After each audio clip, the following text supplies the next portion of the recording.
దేవుని పరిశుద్ధ నామానికి మహిమ కలుగునగాక. ఈరోజు పరిశుద్ధాత్మ దేవుడు మీతో మాట్లాడడానికి ఆయన ఎంతగానో ఇష్టపడుతూ ఉన్న దేవుని మాట మనల్ని బ్రతికిస్తుందండి. దేవుని యొక్క యేసయ్య యొక్క మాట మనల్ని జీవింపచేస్తుంది. యేసయ్య మాట నిన్ను నిలబెట్టగలదు. యేసయ్య మాట నిన్ను ఒక మంచి స్థాయిలోకి తీసుకుని రాగలదు. ఎందుకో తెలుసా? దేవుని మాట జీవపు ఓటై ఉంటూ ఉన్నది.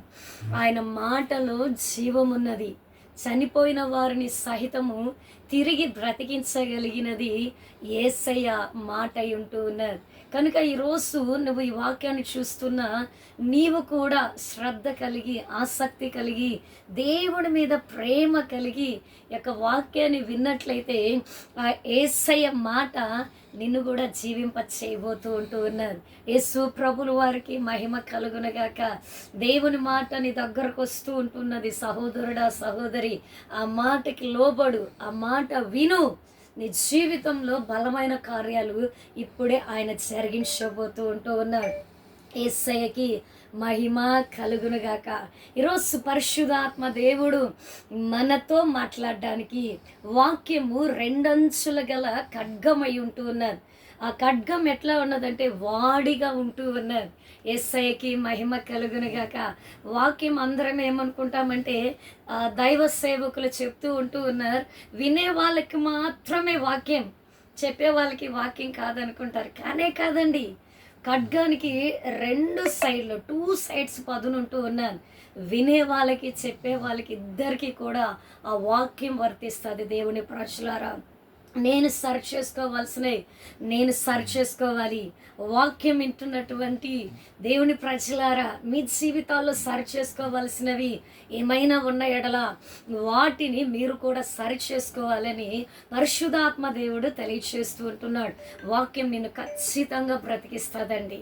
దేవుని యొక్క మాట ఖచ్చితంగా నిన్ను జీవింపచేస్తారు. ఎందుకంటే ఆ మాటలు అబద్ధం లేదు, ఆ మాటలు అసత్యం లేదు. ఆయన మాట సత్యమై ఉంటూ ఉన్నది. యేసయ్యకి మహిమ కలుగును కాక.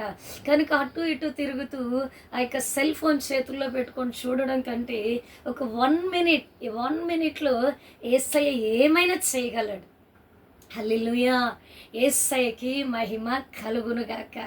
రోజు పరిశుద్ధాత్మ దేవుడు ఒక సహోదరిని మన మధ్యగా తీసుకురావడానికి ఇష్టపడుతూ ఉంటున్నాడు.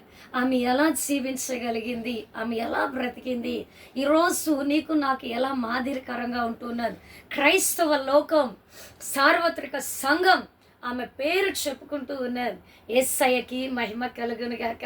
ఆమె పేరు మనం అనేక సంఘాల్లో చూస్తూ ఉంటాం. ఆమె పేరు పెట్టుకుంటూ ఉంటాం, మన పిల్లలకి పెట్టుకుంటూ ఉంటాం. ఎందుకంటే ఆమె జీవించినటువంటి జీవిత విధానం అయి ఉంటూ ఉన్నది. దేవుని కొరకు ఆమె బ్రతికినటువంటి బ్రతుకై ఉంటూ ఉన్నది. యేసయ్యకి మహిమ కలుగునుగాక. ఎస్తేరుని గురించి ఈరోజు నీతో మాట్లాడడానికి ఆయన ఇష్టపడుతూ ఉంటూ ఉన్నాడు. అంతా కాదు కానీ ఆమెలో ఉన్నటువంటి ఒక 2-3 గుణాలను మన మధ్యకు ఒక రాత్రికాల సమయంలో పరిశుద్ధాత్మ దేవుడు తీసుకుని వస్తూ ఉంటూ ఉన్నాడు. యేసు ప్రభుల వారికి మహిమ కలుగును కాక. ఎస్తేరు కంటే ముందు అహష్వరోజు ఆ యొక్క రాజ్యంలో, ఆ యొక్క సూషను కోటలో ఆయన యొక్క ఐశ్వర్యము, ఆయన యొక్క మహాతిశయాలు, ఆయన యొక్క ప్రభావాన్ని యావత్ రాజ్యంలో ఉన్నటువంటి వారికి అందరికీ కనపరచడానికి 120 దినాలు ఆయన ఒక విందుని ఏర్పాటు చేయడం మనం చూస్తూ ఉంటూ ఉన్నాం. యేసయ్యకి మహిమ కలుగునుగాక. పరిశుద్ధాత్మ దేవుడు మాట్లాడుతూ ఉంటూ ఉన్నాడు. ఆ 120 దినాలలో ఆ యొక్క వస్తీ, తన భార్య అయినటువంటి వస్తీకి 7 నపుంసకుల ద్వారా ఒక ఇన్విటేషన్ పంపించడం జరుగుతూ ఉంటూ ఉన్నది. వస్తీ ప్లేస్లో ఎస్తేరు ఎలా రాగలిగింది, అది ఈ దినాన పరిశుద్ధాత్మ దేవుడు మనతో మాట్లాడుతూ ఉంటూ ఉన్నాడు. వస్తీ చాలా సౌందర్యం కలిగిన స్త్రీ అయి ఉంటూ ఉన్నది. సామెతల గ్రంథంలో ఉంటున్నది, అందము మోసకరం, సౌందర్యము వ్యర్థమై ఉంటూ ఉన్నది. అందము చాలాసార్లు మనుషుల్ని మోసపుచ్చుతూ ఉంటుందండి. ఇక అందము బైబిల్లో ఉన్నటువంటి చాలామందిని పాప ఊబిలోకి లాగివేసింది. సంసోన్ని మనం చూస్తూ ఉంటూ ఉన్నాం. ఇంకా చాలా మందిని కూడా మనం చూస్తూ ఉంటూ ఉన్నాం. దేవుడు పై రూపాన్ని లక్ష్య పెట్టే దేవుడు కాదండి, నీ హృదయాంతరంగాన్ని లక్ష్య పెట్టే దేవుడై ఉంటూ ఉన్నాడు. నువ్వు పైన ఏ విధంగా అయినా ఉండు, నీ హృదయంలో క్రీస్తుకు నువ్వు చోటు ఇచ్చినట్లయితే, నీ హృదయంలో యేసయ్య నేను ఆహ్వానించినట్లయితే, నేడే నీ ఇంటికి రక్షణ అంటూ ఉన్నాడు. యేసు ప్రభుల వారికి మహిమ కలుగును గాక. కనుక ఆ యొక్క రాజ ఆజ్ఞను వస్తీ తిరస్కరించడం మనం చూస్తూ ఉంటూ ఉన్నాం. ఒప్పక దేవుని యొక్క వాక్యంలో ఆమె ఒప్పుకోలేదంట. ఒక ఇస్రాలు ఇచ్చినటువంటి ఇన్విటేషన్స్తో, నేను అందగత్తిని కదా, నేను సౌందర్యవతిని కదా, నేను చాలా బాగుంటాను కదా, వీళ్ళతో నేను వెళ్ళి రాజా ఆ కోటలో నిలబడేది అని చెప్పి ఆమె ఒప్పలేదండి. సామెతలకి గ్రంథము 16వ అధ్యాయం 18వ వచనంలో దేవుని యొక్క లేఖనం సెలవిస్తూ ఉంటుంది, నాశనముకు ముందు గర్వం ఉంటుందంట, పడిపోవడానికి ముందు అహంకారమైన మనసు పనిచేస్తూ ఉంటుందంట. వస్తీ జీవితంలో మనం గర్వాన్ని చూస్తూ ఉంటూ ఉన్నాం. ఎదుటి వ్యక్తిని కేర్లెస్గా చూడడం మనం చూస్తూ ఉంటున్నాం. ఎదుటి వ్యక్తిని చిన్న చూపు చూడడం మనం చూస్తూ ఉంటూ ఉన్నాం. ఈరోజు ఈ వాక్యం చూస్తున్నా నీతో పరిశుద్ధాత్మ దేవుడు మాట్లాడుతూ ఉంటున్నాడు. ఏంటో తెలుసా, ఈ గర్వం ఏం చేస్తుందంటే, నువ్వు ఏం మాట్లాడుతున్నావో నీకు తెలియదు, నువ్వు ఎలా చేస్తున్నావో నీకు తెలియదు, నువ్వు ఎలా నడుస్తున్నావో నీకు తెలియదు. అక్కడంతా పనిచేసేది నేను నేను నేను నేను. నువ్వు ఎప్పుడైతే నేను నేను అనుకుంటావో నీకు తెలియకుండా ఎప్పుడో నువ్వు పడిపో ఉంటావు. యేసయ్యకి మహిమ కలుగును గాక. పరిశుద్ధాత్మ దేవుడు మాట్లాడుతూ ఉంటూ ఉన్నాడు. పరిశుద్ధాత్మ దేవుడు దర్శిస్తూ ఉంటూ ఉన్నాడు నిన్ను. వస్తీ జీవితంలో కూడా జరిగింది అదే. రాణి అండి రాజ్యభోగాలు అనుభవిస్తూ ఉంటూ ఉన్నది. ఆ యొక్క 120 సంస్థానాలకి రాణిగా పిలువబడుతూ ఉంటూ ఉన్నది. కానీ ఒక చిన్న ఇన్విటేషన్ని రిజెక్ట్ చేయడం ద్వారా తనకున్న అధికారాన్ని పోగొట్టుకున్నది, తనకున్న పదవిని పోగొట్టుకున్నది, తనకున్నటువంటి ఆ పరపతిని పోగొట్టుకున్నది, తనకున్నటువంటి ఆ కెపాసిటీ పోగొట్టుకున్నది, తను కలిగినటువంటి లగ్జరీ లైఫ్ మొత్తాన్ని కోల్పోయినది. యేసయ్యకి మహిమ కలుగునుగాక. ఈరోజు ఈ వాక్యం చూస్తున్న నీతో పరిశుద్ధాత్మ దేవుడు మాట్లాడుతూ ఉంటూ ఉన్నాడు. ఒకవేళ పరలోక రాజు నుంచి నీకు ఒక ఇన్విటేషన్ వచ్చిందనుకో, పరలోకం నుండి, దేవుని సేవకుల వద్ద నుండి, సార్వత్రిక సంఘం నుండి, సేవకురాల నుండి నీకేదన్నా పిలుపు వచ్చినట్లయితే అది నేను తక్కువగా చేసేదని నువ్వు అనుకోవద్దు. యేసయ్యకి మహిమ కలుగునుగాక. నిన్న చిన్న చూపు చూసేదిగా నువ్వు అనుకోవద్దు. ఎందుకో తెలుసా, తన్ను తాను తగ్గించుకుని వాడు హెచ్చింపబడునంట, తన్ను తాను హెచ్చించుకుని వాడు తగ్గించబడతాడంట. నువ్వు తగ్గించుకో, క్రీస్తులో నువ్వు తగ్గించుకో, క్రీస్తు కొరకు నువ్వు తగ్గించుకో. ప్రజలు నిన్ను అణచివేయచ్చు, రాజులు నిన్ను త్రొక్కి పెట్టచ్చు, ప్రభుత్వాలు నిన్ను ముంచివేయచ్చు, నీ అడ్రస్ లేకుండా చేస్తానని చెప్పేసి వాగ్దానాలు చేసి ఉండొచ్చు. కానీ నువ్వు క్రీస్తులో నువ్వు తగ్గింపు మనస్సు కలిగి ఉంటే ఒక టైంలో దేవుడు నిన్ను ప్రపంచానికి కనబరచబోతూ ఉంటూ ఉన్నాడు. యేసయ్య నిన్ను హెచ్చిస్తే ఎవరు నిన్ను తగ్గించలేడు. యేసయ్య నీకు ఘనతనిస్తే ఆ ఘనతను ఎవడు వెనక్కి లాగలేడు. యేసయ్య నిన్ను చూపిస్తే దాన్ని చూపించకూడదని దానికి తెర వేసే శక్తి ఈ లోకంలో ఎవరికి కూడా లేనే లేదు. యేసయ్యకి మహిమ కలుగునుగాక. అయితే యేసయ్య హెచ్చించేంత వరకు ఆయన రెక్కల క్రింద దీన మనస్సు కలిగి ఒదిగి ఉండాలి. అప్పుడే సమయం వస్తుంది, ఆ సమయంలో నువ్వు హెచ్చించబడతావు. ఇవన్నీ దేవుని లేఖనాలు, దేవుని కుమారులారా. యేసయ్య మాట్లాడుతూ ఉంటూ ఉన్నాడు. ఆ వస్తీ ఒప్పకపోవడం వల్ల ఇక రాజుకు మిగుల కోపం వచ్చిందంట. ఆ మిగులు కోపంలో రాజుకు కోపం వస్తే ఏం జరుగుతాయో మనకే తెలియదండి. రాజుకు రౌద్రం వస్తే ఎలాంటి నిర్ణయాలు తీసుకుంటారో మనకి తెలియదు. నీ పట్ల నీ రాజుకు కోపం రాకుండా నువ్వు చూసుకోవాలి. నీ రక్షకునికి, నీ కాపరునికి, నీ విమోచనకి, నీ పోషకునికి, నీ నాయకునికి కోపం రాకుండా నడుచుకోవాలి. ఆయన యొక్క ప్రేమలో మనము ముందుకు నడుస్తూ వెళ్ళిపోవాలి. యేసు ప్రభుల వారికి మహిమ కలుగును గాక. ఈరోజు ఈ వాక్యం చూస్తున్నావు, నీతోనే మాట్లాడుతున్నాడు సహోదరుడా, సహోదరి. యేసయ్య మాట్లాడుతుంటుండగా ఇది నాకే అని నువ్వు కలిగి ఉన్నటువంటి వాటిని విడిచిపెట్టు. దేవుడు నిన్ను దర్శించబోతూ ఉన్నాడు. వస్తు చేతులారా పోగొట్టుకునేందండి. దైవ సేవకులు కొన్ని పనులు చెప్తూ ఉంటారు. నువ్వు బీటెక్ అయి ఉండొచ్చు, ఎంటెక్ అయి ఉండొచ్చు, నువ్వు ఏ డాక్టర్ అయి ఉండొచ్చు, ఏ లాయర్, ఏ ఇంజనీర్, ఎవరైనా అయి ఉండొచ్చు. నువ్వు దేవుని సన్నిధిలో అందరూ సమానమే. దేవుని మందిరంలో అందరూ సమానమేనండి. కానీ ప్రస్తుత కాలంలో డబ్బున్న వాళ్ళకి సింహాసనాలు, డబ్బు లేని వాళ్ళకి కింద మ్యాట్స్ అన్నమాట. యేసయ్యకి మహిమ కలుగునుగాక. నిజాలు మాట్లాడితే కొంతమందికి సురుకులు వస్తూ ఉంటాయి. వచ్చినా పర్లేదు, దేవుని వాక్యం ఉన్నది ఉన్నట్లుగానే పంచుకోవాలి. యేసు ప్రభుల వారికి మహిమ కలుగునుగాక. దేవుడు నేను ఒకవేళ సంఘంలో ఊడ్చే పని నీకు అప్పగించిన, లేకుంటే ఏదన్నా పరిచయం చేసే దాంట్లో ఆ పని మీద నిన్ను పెట్టినా, ఈ పని నేను చేయను, ఈ పని నాకు సంబంధించింది కాదు, దీని స్థానం ఎక్కడ, నా లెవెల్ ఎక్కడ, దీని స్థితి ఎక్కడ, నా రేంజ్ ఎక్కడ, నువ్వు కాలర్ ఎగరేయొద్దు. నువ్వు కాలర్ ఎగరేసావు అనుకో, నైట్ నీ కాలర్ దించి పెట్టడానికి దేవుడు సమర్థుడు. యేసు ప్రభుల వారికి మహిమ కలుగునుగాక. యేసు వస్తీలాగా మనం ఉండకూడదండి. దేవుని వద్ద నుంచి, పరలోక రాజ్యం నుంచి, యేసయ్య వద్ద నుండి, దైవ జనుల వద్ద నుండి, నీ కుటుంబంలో నుండి, నీ తల్లిదండ్రుల నుండి ఒక మాట నీ దగ్గరకు వచ్చినప్పుడు దాన్ని రిజెక్ట్ చేసే అనుభవంలో మనం ఉండకూడదు. దానికి ఒబే అవ్వాలి, విధేయత చూపించాలి, లోబడాలి. అప్పుడే యేసయ్య ఇచ్చిన ఆశీర్వాదాన్ని పోగొట్టుకోకుండా కాపాడుకున్న వారం అవుతాం. యేసు ప్రభుల వారికి మహిమ కలుగునుగాక. యేసయ్య మాట్లాడుతున్నాడు, యేసయ్య దర్శిస్తూ ఉన్నాడు. దేవుడి రాత్రి నీతో దర్శించబోయే సమయం ఈ సమయం. యేసయ్యకి మహిమ కలుగునుగాక. ఆ టైంలో ఈ యొక్క రాజుకి ఇస్తున్నారండి ఆలోచనలు. ఆలోచనకర్తలు ఉండడం రక్షణకరం. నీ మినిస్ట్రీలో నీకు ఒక కౌన్సిలర్ ఉండాలి. నీ పరిచర్యలో నీకు అనేక మంది కౌన్సిలర్స్ ఉండాలి. లేదు, నేను ఒక్కడినే సేవ చేస్తాను, నా ఒక్కడి ద్వారానే సంఘాన్ని నడిపించుకుంటాను, నా ఒక్కడి ద్వారానే పరిచర్య మొత్తం చేయగలను, నేనే పాటలు పాడతా, నేనే ప్రార్థన చేస్తా, నేనే ఆరాధన చేస్తా, నేనే వాక్యం చెప్తా, నేనే ప్రార్థన చేస్తా, నేనే కనబడతానని నువ్వు అనుకుంటే నీ పరిచర్య ఎప్పటికీ ఎదగదు. అవకాశం ఇవ్వాలి.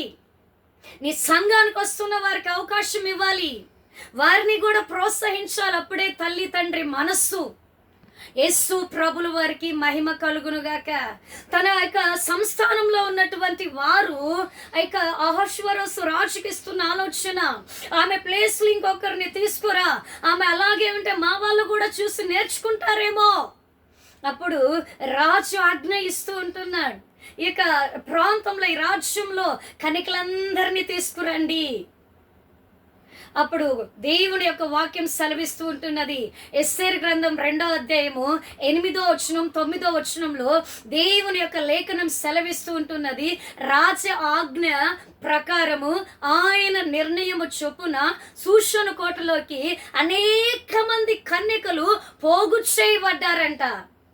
తీసుకురాబడలా, పోగు చేయబడ్డారంటే ఎంతమంది సమూహం ఉంటే ఆ పదాన్ని అక్కడ వాడతామో కదా. యేసయ్యకి మహిమ కలుగునుగాక. అంటే ఆ దేశంలో ఉన్నటువంటి 16 సంవత్సరాలు వచ్చినటువంటి ప్రతి ఆడపిల్లను ఆ కోటలోకి తీసుకురావడం మనం చూస్తూ ఉన్నాం. యేసు ప్రభుల వారికి మహిమ కలుగునుగాక. ఆ యొక్క కన్యకలందరితో పాటు ఎస్తేరును కూడా తీసుకువచ్చారంట. ఎస్తేరును కూడా కన్యకలతో కలిసి మెన్షన్ చేసి పోగు చేయబడ్డారు, తీసుకురాబడ్డారు అని చెప్పుండొచ్చు. కానీ అక్కడ ఆమె గురించి ఎస్తేరును, హల్లెలూయా, ఆమెలో ఏదో ప్రత్యేకత ఉందండి. యేసు ప్రభుల వారికి మహిమ కలుగునుగాక. క్రీస్తుకు నువ్వు లోకానికి వేరై జీవించాలి, లోకానికి నువ్వు ప్రత్యేకంగా కనబడాలి, లోకానికి ఒక వింతగా కనబడాలి. నీ గురించి లోకము సాక్ష్యం చెప్పాలి, యేసయ్య కుమారుడు, యేసయ్య కుమార్తె అని. యేసు ప్రభుల వారికి మహిమ కలుగునుగాక. ఎస్తేరును సూషణ కోటలోకి తీసుకుని వచ్చిన తర్వాత ఆమెను హేగే వశమునకు అప్పగించడం జరుగుతూ ఉన్నది. ఈ హేగే రాజనగరునకు ఎస్తేరును తీసుకుని వెళ్ళడం మనం చూస్తూ ఉంటూ ఉన్నాం. హేగే వర్షానికి అప్పగించుకోవడం. ఇక్కడ హేగే ఎవరో తెలుసా? పరిశుద్ధాత్మ దేవుడై ఉంటూ ఉన్నాడు. ఎస్తేర్ ఎవరో తెలుసా? విశ్వాసికి సాదృశ్యమై ఉంటూ ఉన్నది. అహశ్వరసు రాజు ఎవరో తెలుసా? యేసు ప్రభుల వారికి సాదృశ్యంగా ఉంటూ ఉన్నాడు. ఈ వాక్యం చూస్తున్న నీతో యేసై అంటున్నాడు, నా సహోదరుడా, నా సహోదరి, ఆమె పరిశుద్ధాత్మ దేవుని వశంలోకి వెళ్ళిందంట. పరిశుద్ధాత్మ దేవునికి తన్ను తాను సజీవ యాగముగా, రోమిలికి రాసిన పత్రిక 12:1 ఉంటుంది, తన్ను తాను సజీవ యాగముగా సమర్పించుకొనిడి అని లేఖనం సెలవిస్తూ ఉన్నది. ఎస్తేరు తిమోతికి రాసినటువంటి ఫిలిప్పీలకు రాసిన పత్రిక 4వ అధ్యాయంలో 11వ వచనంలో దేవుని యొక్క వాక్యం సెలవిస్తున్నది ఏమిటో తెలుసా? నేను ఏ స్థితిలో ఉన్నానో ఆ స్థితిలోనే సంతృప్తి చెందుతూ ఉన్నాను. యేసయ్యకి మహిమ కలుగునుగాక. పరిశుద్ధాత్మ దేవుడు మాట్లాడుతున్నాడండి. నీవు పరిశుద్ధాత్మ దేవుడికి అప్పగించుకుంటే, ఈ కాలంలో పరిశుద్ధాత్మ దేవుడిని ఎక్కిరిస్తూ ఉంటున్నాడు. జాగ్రత్త, నీతోనే యేసయ్య మాట్లాడుతూ ఉన్నాడు. నీకే ఈ వాక్యము. నువ్వు యేసయ్యని ఏమన్నా అన్నా నీకు పాప క్షమాపణ ఉంటూ ఉన్నది. నువ్వు యేసయ్యని తిట్టు, యేసయ్య రాజ్యం గురించి ఏమైనా మాట్లాడుకో, ఒక దినం కాకపోయినా ఒక దినమైనా నీకు క్షమాపణ అనేది దొరుకుద్ది. పరిశుద్ధాత్మ దేవుడిని నువ్వు దుఃఖపరిస్తే, పరిశుద్ధాత్మ దేవుడిని నువ్వు ఏడిపిస్తే, పరిశుద్ధాత్మ దేవుడిని నువ్వు గాయపరిస్తే, పరిశుద్ధాత్మ దేవుడి గురించి అల్లరితో కూడిన మాటలు నువ్వు మాట్లాడితే, పరిశుద్ధాత్మ పట్ల వ్యతిరేక వాదనలు నువ్వు చేసినట్లయితే అది క్రైస్తవుడా నీకు నేరముగా ఎంచబడుతుంది. నువ్వు క్రిమినల్ పొజిషన్లో ఉన్నట్లే. యేసు ప్రభుల వారికి మహిమ కలుగును. దేవుని ఆత్మ పొందుకోవడం నీకు చేత కానప్పుడు, భాషలు మాట్లాడడం నీకు చేత రానప్పుడు ప్రక్కన పెట్టేయి.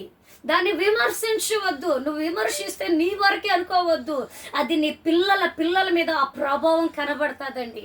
మనం ఏమి విత్తుతామో అదే కోస్తాం. దేవుని ప్రజలారా, ఈరోజు నువ్వు విమర్శనే విత్తనాన్ని విత్తుతూ ఉంటూ ఉన్నావు, రేపు నీ పిల్లల పండగ కోసుకుంటారు. జాగ్రత్త. పరిశుద్ధాత్మ దేవుడు వచ్చినప్పుడు మన గ్యాస్ స్టవ్ దగ్గర మంట వస్తేనే తట్టుకోలేక దాన్ని వెనక్కి తీసుకుని దానికి ఆయింట్మెంట్నో ఆయిల్నో ఏదో ఒకటి రాసి అది మానడానికి నువ్వు ట్రై చేస్తావు. పరిశుద్ధాత్మ దేవుడు అగ్ని అయి ఉంటూ ఉన్నాడు.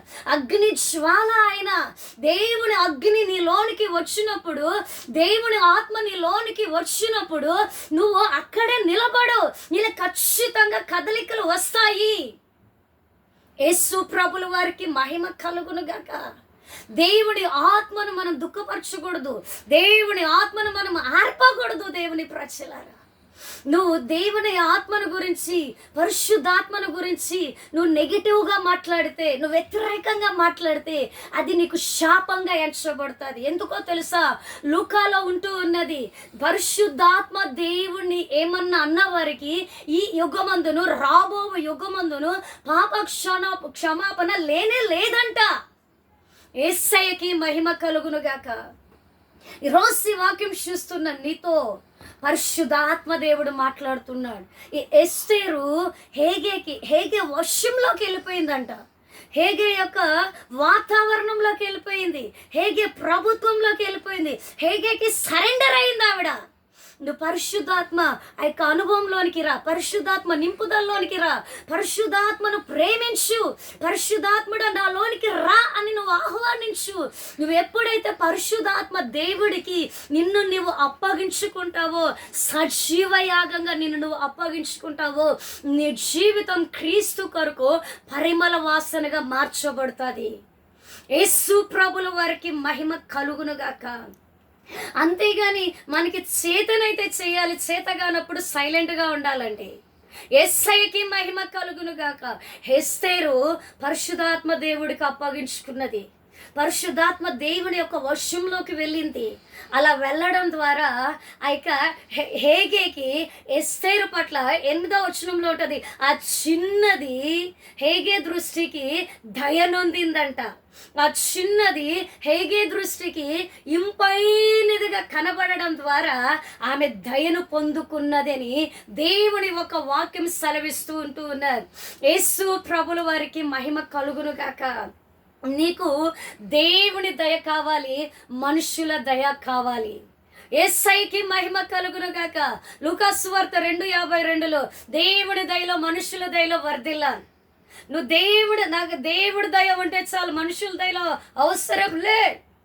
నాకు డబ్బులున్నాయి, నాకు అన్నీ ఉన్నాయి, నా డబ్బు ద్వారా నేను ఏమైనా చేసుకోగలను. చీటికేస్తే అందరు క్యూలో వస్తారు, చీటికేస్తే అందరు లైన్లో వచ్చి నిలబడతారు. డబ్బు మీద నడుస్తూ ఉన్నాను నేను, డబ్బు కట్ల మీద పడుకుంటూ ఉన్నాను నేను. డబ్బు నా దగ్గర బానిసగా ఉందని అనుకోవద్దు. అది ఎప్పుడు ఎగిరిపోతుందో నీకే తెలీదు. రెక్కలు వచ్చి ఎగిరిపోతుందంట, రెక్కలు వచ్చి. యేసయ్యకి మహిమ కలుగును గాక.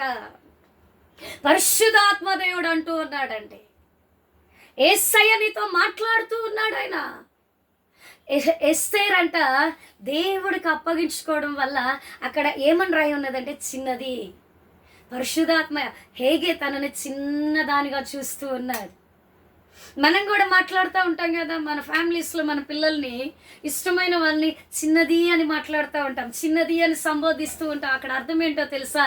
నీకు అంత ప్రేమ ఉంది ఆ బిడ్డ పట్ల. యేసయ్యకి మహిమ కలుగునుగాక. ఎస్తేరు ఇక హేగేకి చిన్నదిగా కనబడడం ద్వారా ఆమె ఇంపైనదిగా మార్చబడిందంట. ఆ ఇంపైన సువాసన ఎస్తేరులో నుండి బయటకు వచ్చిందండి. యేసు ప్రభుల వారికి మహిమ కలుగునుగాక. కనుక ఎస్తేరు హేగే దయను పొందుకోగలిగినది, హేగే యొక్క దయను సంపాదించుకోగలిగినది. మన డబ్బు మన వెంట రాదు, మన పేరు ప్రఖ్యాతులు ఒకవేళ నిలబడొచ్చు భూమి మీద. నువ్వు మంచిగా జీవిస్తే ఆ పేరు నిలబడొచ్చు. యేసు ప్రభుల వారికి మహిమ కలుగునుగాక. నీకు దేవుని దయ ఉండాలి, మనుష్యుల దయ ఉండాలి. నీ యొక్క ఇరుగు పొరుగు వారి దయను సంపాదించుకోవాలి. యేసయ్యకి మహిమ కలుగునుగాక. ఎస్తేరు పరిశుద్ధాత్మ దయను పొందుకున్నది. ఓ విశ్వాసి, క్రైస్తవుడా, నువ్వు పరిశుద్ధాత్మ దయను పొందుకోగలిగిన ఎడల నీ జీవితంలో ఏం జరుగుతుందో తెలుసా?